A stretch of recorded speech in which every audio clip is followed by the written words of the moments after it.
I love the feeling when the whitewater is giving you the speed, when I can use all the whitewater features to pass easily through the gates, to be fast.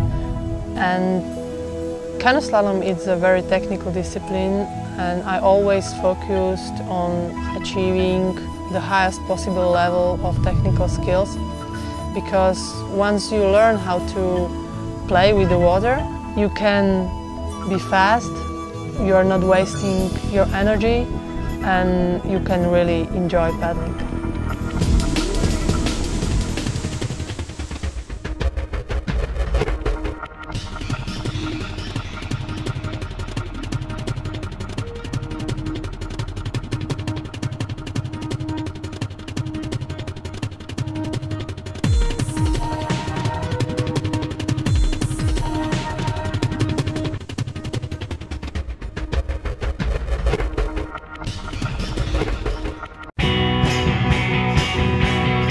I started kayaking when I was 11, and I started with the flat water on the river Danube, but very soon I realized that flat water is too boring for me, so I decided to switch for whitewater for canoe slalom.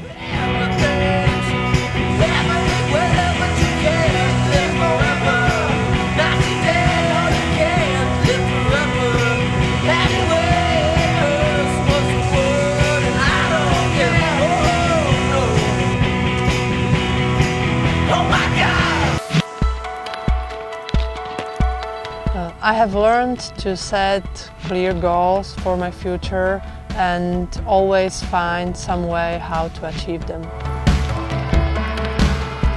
My goals for 2012 are pretty clear. I won the World Championships, I won the European Championships, but I have never been racing Olympics. 4 years ago it was a huge disappointment for me. I didn't qualify for Beijing.